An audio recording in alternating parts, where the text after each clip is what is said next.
And now, one of the most anticipated videos of all times.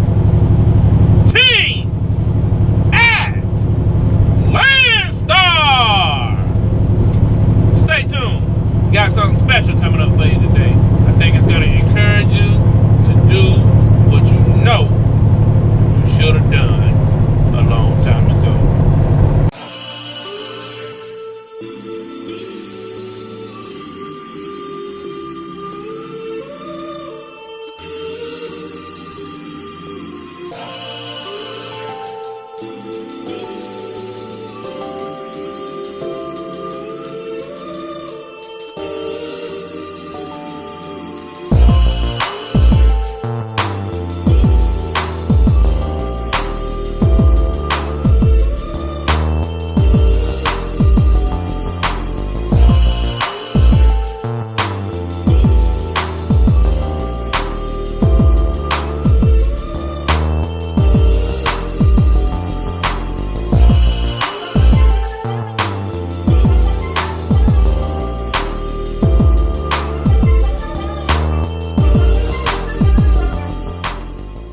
It's your boy L Boogie, man. Back at it one more time. And guess what? I had the chance to interview a guy. Actually, he's one of my Facebook friends. And he had sent me a photo yesterday where he screenshot the load that he had just picked up. And man, this load right here was magnificent. I'm talking about it was supercalifragilisticexpialidocious. It was amazing. And guess what? He's a team driver. So since he's a team driver, this load didn't even require a team, but they picked it up anyway because this load was paying so much money. And so I wasn't able to interview him like face to face, but I got an audio interview with him, and I'm gonna upload that now. And I hope you guys enjoy it. Mr. Coffee. What's going on, man? This your boy L Boogie, and I got a team. I got a team driver here that's an independent owner operator with Landstar, and Yes, sir. and so how long you been off, man? We just got back February, beginning of February. Took off from last probably about the second week in December, and then came back February. Oh, okay. Beginning of February, yeah. Boy, that's a long time to take off right there. But when you been stacking, I know y'all be running them roads out there. Yeah. We just bubble. We usually have some type of a route, just triangulate it, and take advantage of the holiday weekend, holiday season, and with the intention to take at least a month off or whatever, because as we discussed, as everybody knows, the freight falls off after the holidays, especially with the air mail and the expedited freight that teams normally do. Yeah. So you sent me something last night, man. You're on an awesome load. Tell us just a little backstory about this, just about this load right here that you're on. So we delivered a load. We had hours to go still as a team. We pull into Denver. We deliver early in the afternoon. And I was a little concerned. It was Friday going into the weekend. Had a blizzard coming in, so I was frantic trying to find a load. I didn't want to sit for the whole weekend, which can be devastating, especially right now. A lot of people in the industry experiencing low rates and soft rate.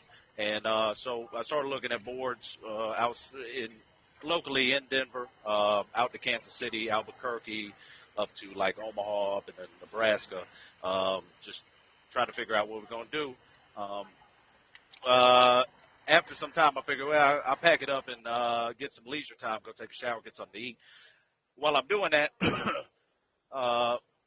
some of the guys are aware, guys and gals are aware of sharking the board. It's about 3 o'clock in the afternoon, and so while I'm inside, I just had my parameters set, and I just kept on hitting refresh, and this load popped up, and I nearly couldn't believe it. It was, I believe, it was like over $16 a mile, and it was a repower. Uh-huh. And yeah, so I hopped on it. Yeah. Now when I called the agent originally, and this will go into being persistent. Um, when I called the agent, it was like a dispatcher who picked up. It wasn't an actual agent with the broker. It was like a dispatch. They had already went home. Yeah. So originally when I called, um, the person didn't sound too confident about what I was inquiring about. For example, I asked her, I said, hey, I'm inquiring on this load. Looks like a repower. It just posted. And then she replies with a quick rebuttal of, oh, well, I don't see that. But we do have this load out of here to here, and we have this load from here to here, and we got this load. And I said, well, I appreciate that, but I'm inquiring on this specific one, and Yeah. it just posted, And she said, well, there might be a chance. I don't even see that load. I don't know what load that is, and I confirmed it was the right agency. So I said, okay.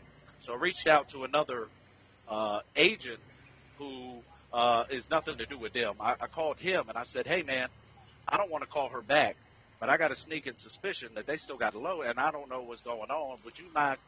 Would you look this load up and see if there's an email, something that I'm not seeing? Because I Yeah. really want this load. I doubt that it had already sold. It already went. Yeah. So he tried to call. He couldn't get anybody on the phone, and then he looked it up in the system. He said, no, there's not an email. There's just a phone number that we both just tried calling. I said, okay. So after about 10 minutes, the load was still up there. And mind you, I'm in the bathroom cutting my hair, and I'm looking for any load. I'm still looking at that one, just hitting the refresh button. And then something just told me, call back. Just Yeah. call back. Maybe you'll get somebody else. Maybe you'll get the same person. Maybe come at it with a different angle or something, or ask in a different way. Yeah. And the other part of me was like, man, I don't want to be bugging people. But now I'm thinking Yeah. that's their job. That's what they're supposed to do is answer the phone. Yeah. If they need that load covered. It wasn't. This is what caught me was she didn't even know of the load I'm talking about. Yeah. Rather than, yeah, it's gone. And a load like of that magnitude that's paying like 60. I think it was like 6,400, almost 6,500 to go under 400 miles. That would be a load like you would know if it just sold. Or Yeah. Yeah, for real. God. So something told me, you know what? Call in. What's the worst? Somebody's going to be annoyed or pestered with you. You know what I mean? So Yeah. I called in and with good attitude and everything, I just called in and luckily somebody else picked up the phone. And immediately the guy said, oh, yeah, we still got that load. We got that load. And I'm just like, man, what a blessing. Yeah. What a blessing. So I told him the circumstance. Now it's delivering where we're at. So I'm thinking, well, we got a 50-50 shot at getting this. Because as you see the time parameters, we would have been there late. We would have delivered late. I didn't know what load or what company at the time it was for. So I'm like, hey, it's a 50-50 shot, right? Mm-hmm. And so he was like, yeah, you're in Denver, and then you got to go all the way up there, the 380 miles up there. Then you got to come back. You're not going to make on-duty time or on-time delivery. So my response was, well, hey, listen, we're a team. We run this region.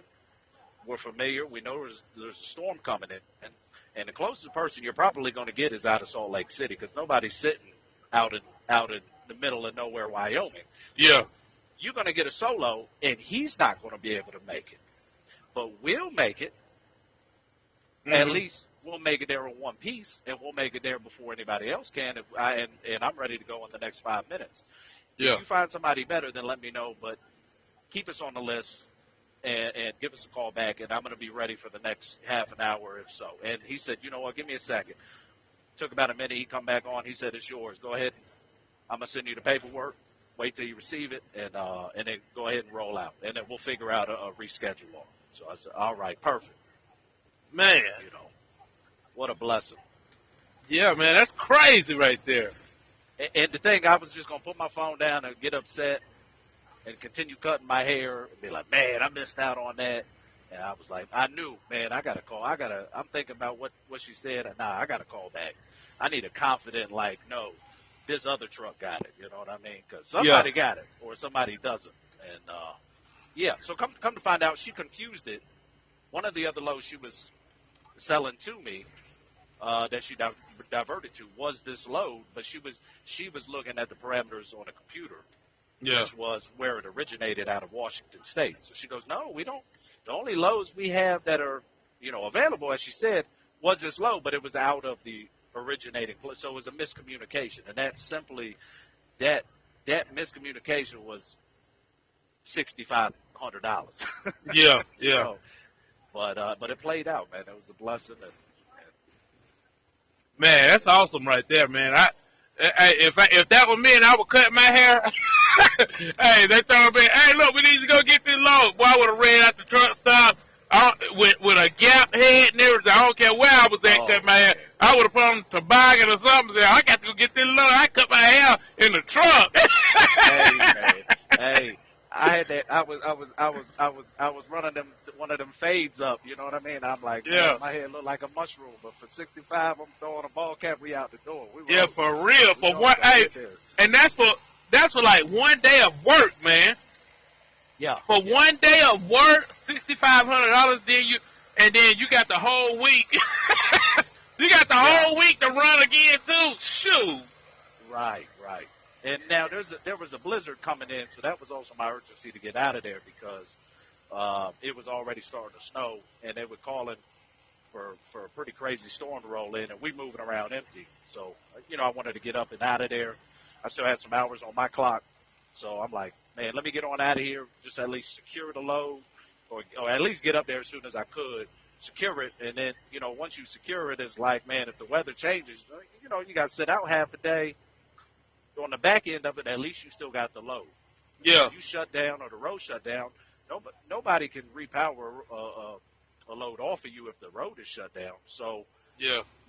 Out here, and I seen somebody on the post was asking what the road conditions were. It really wasn't bad. Up on the 80, it got down to about 4 degrees, and I think it got down to like -2 up around like Rock Springs area or what have you.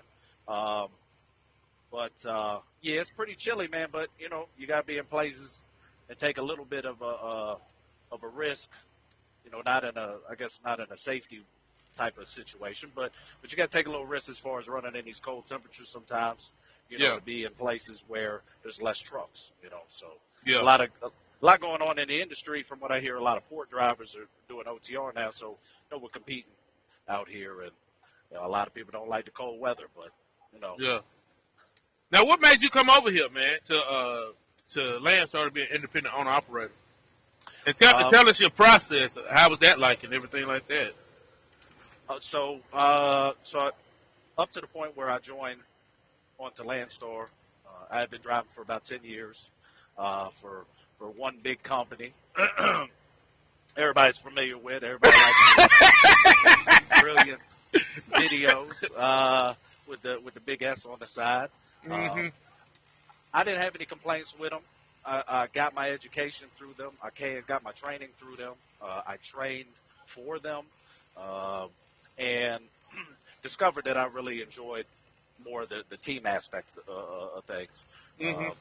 So I would train on and off, and then I would take students and basically do an extension and contract them on, and then we would do team expedited stuff. And then I decided to do the lease, which that's a whole nother conversation. But, Yeah. I did well, well enough to keep my head above water and to support a family of 4 and a wife in college and everything. And so it was a blessing. It definitely wasn't a gold mine. With that being said, I ended up paying off my second truck with them and made a game plan to an exit strategy. So on my 10th anniversary with them, I retired, so to say, from that company and at least on with Landstar. And I always knew that Landstar would always the number one when I was being trained by my mentor. It was always the number one company. Like if I obtained a truck and get on with them, I knew between 3 companies, Landstar being number one, that was like one step away from having your own authority or having your own carrier, so to say. So it was such a big deal. So I always looked to that as being the goal. And yeah, so on my 10th year, I came over. The process, it was definitely thorough. It took a little bit of time, um, but yeah, made it on over. It really wasn't painful or anything like that. It was just kind of timely going through all the things that they require, whether it's paperwork, inspection of the equipment, um, and then just getting my ducks in a row as far as endorsements that I may not have that they require or they prefer you to have. So I wanted to have all that. So it took about 5 weeks. If I really wanted to, I could have kept working, but my partner and I, we kind of accounted for a little bit of downtime. We enjoyed a little vacation Yeah. before we headed to orientation. So the experience has been great. The whole experience completely different than an employee based situation. I can't speak for many other companies, but when you're around the kumbaya circles, the smoke circles, the lunch tables, or whatever at your at your terminals, you hear a Yeah. lot of negative stuff. And this was one of the first times I was there around other drivers, and it was like I was around owners. I'm Yeah. sure there was a few there that are contractors, but they were talking about numbers. They were talking about positive things. They were talking about it was very progressive. It was very looking to the future, what to do, what not to do. But it wasn't, you know, the amount of transparency that you get. Uh, if things are kind of on the downside, you know why. You put a finger on it, and it's not uh, the bad man somewhere trying to hold you back Yeah. or keeping the freight from you. You know what I mean? Yeah. Everybody had good attitudes. It was great. It was like being around a bunch of business owners. So Yeah. it was great. Um, and then so I knew when we came over here, we had to start our network fresh. Didn't know anybody. Luckily spoke to a couple of other team guys. Uh, it's always key to try to meet people that are in the same operation that you are, whether you're doing like drive-in or you're teaming or you're doing step deck or, whatever it is, tanker division Yeah. and network. And I got in touch with a few agencies that dealt with teams, and eventually we got our opportunity. It took a couple of months, so we were doing OTR, a lot of auto part, expedite runs. But me personally, I'm more into the dedicated lanes. I would rather consistency of over average market rate than to have a really good week, then a really bad week, and you know that type of scenario where I gotta keep fighting to keep my eyes on the board. Yeah. So Now, so we did that. Hmm.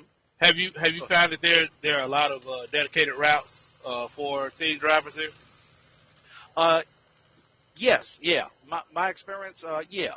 They're kind of difficult to get on because the most in demand, better paying routes.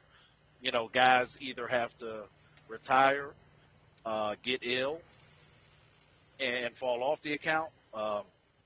There'll be a major, issue with equipment where they're going to be down for quite some time. They don't fall off, or they replace it with another truck that they may own or operate. Um, and they'll put their buddy on. So it's kind of difficult to come about. But if you just hang around long enough and say, hey man, give me a chance. Let me run this for you. You got anything else? And if you don't, hey, when you do, please give me a call. So that way you're always kind of on their radar. Yeah. And that's kind of what happened with us. There was the orange and purple load that was leaving out of a particular area. I saw it on a load board one day, and as I'm going to call them, they actually called me. Yeah. And a month prior to that, I said, hey, I'm so and so. I networked with this other guy who had been running for them for like 5 or 10 years. Oh man, we know that guy. He's great. Okay, we're gonna put your info down. We'll give you a call if we happen to see you in the area. And I don't know how it worked out or anything like that. But when I saw this load, I was dialing in, and the agent actually called me. And I said, hey man, I was just calling you. And he said, oh yeah, I got this load. It looks like you're pulling in. Before he could finish, I said, look, if it's this load going from here to here, I was just on the line calling you.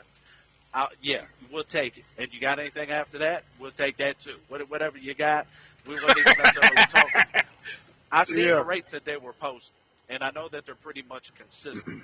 Yeah. So I wasn't even talking about rates, and he was already throwing me several lanes and just saying, all right, if we can work this out, then I may have a route for you. And that was all within like 10 minutes because I was just ready, willing, and hey man, we can talk about the numbers. What do you got? What can you? How busy can you keep us in a week?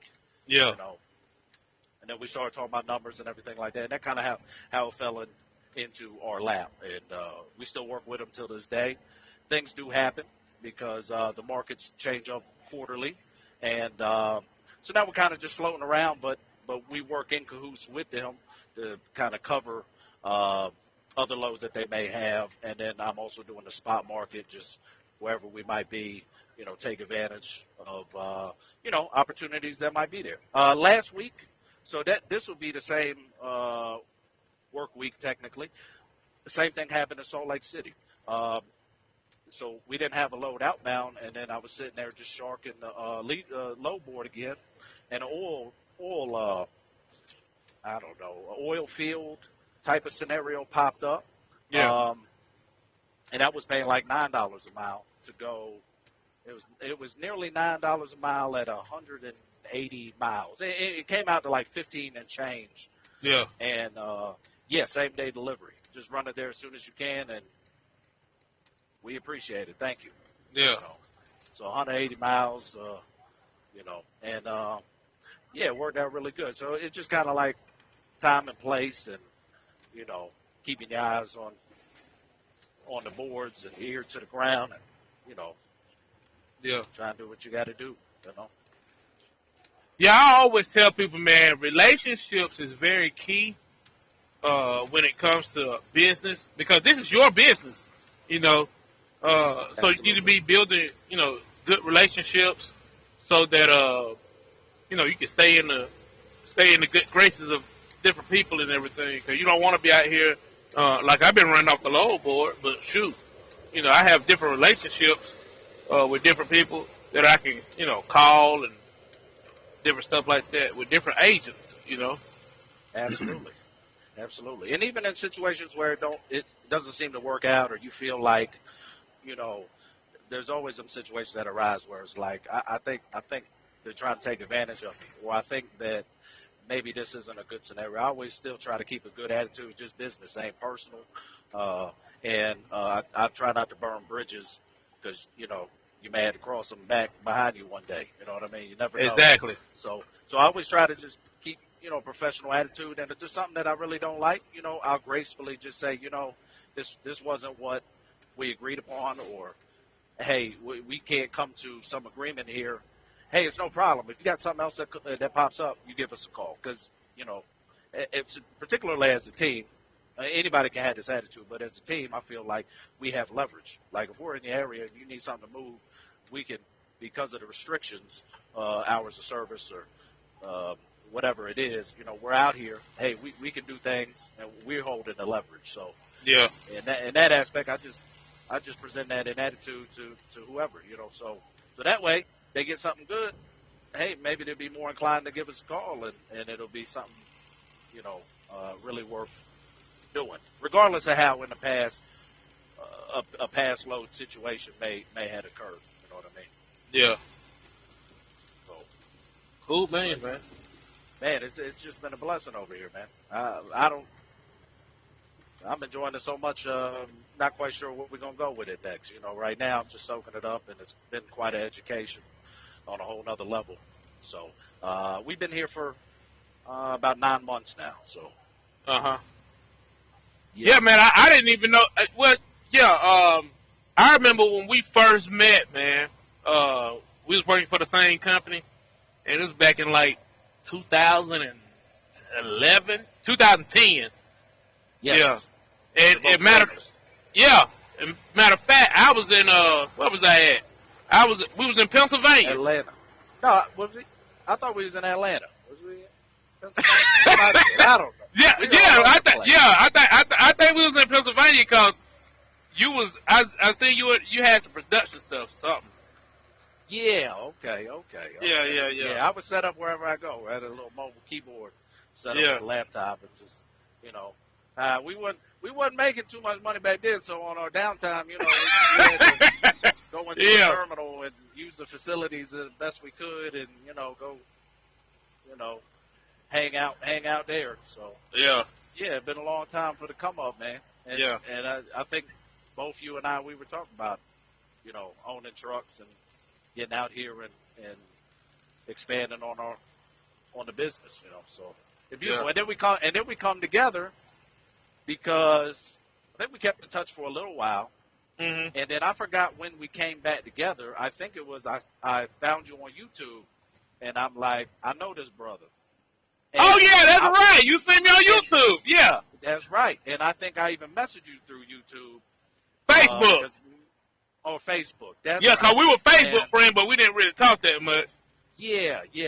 And so something like that. I see, because prior to me coming to Landstar, like 6 months into it, leading up to it, you know, I'm looking at all these videos on Landstar, the to-dos, what not to do, how to operate, how to budget, what the settlements look like, you know, so then I'd be better prepared when I came over here. And you popped up, you know, and I'm watching videos with you, and I'm like, man, I know this brother, man, hold up, I gotta reach back out and see what's going on. I think it's been at least 5-6 years, something like that. So or more, So well, it was definitely good to you know, come and, you know, reconnect on a business level, and you know, also, you know, talk about different things. So man. And congratulations on the book. I took a little purge from social media since Christmas. When I'm at home with family, I try to just, you know, like the dinner table, no cell phones. So while I was home for holidays, I was like, man, let me get off social media. And then I totally forgot you had told me that you was dropping a book, and I just got back on social media. Saw you drop the book, so congratulations on that, man. I'm gonna have Appreciate to go man. that.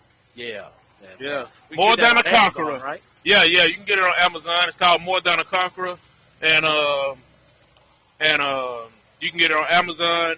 And I'm about to start working on an audio book for it, so that truckers and different people, while they're driving, while they're commuting, they can listen to the audio book. So, and it's gonna be in my voice. I could have let somebody else do it, but I was like, man, I'm gonna let me do it in my voice the way I want to do it, tell my story, and put the voice inflections and everything on there like that. So the nuances with your passion and your voice, you got a good voice for it.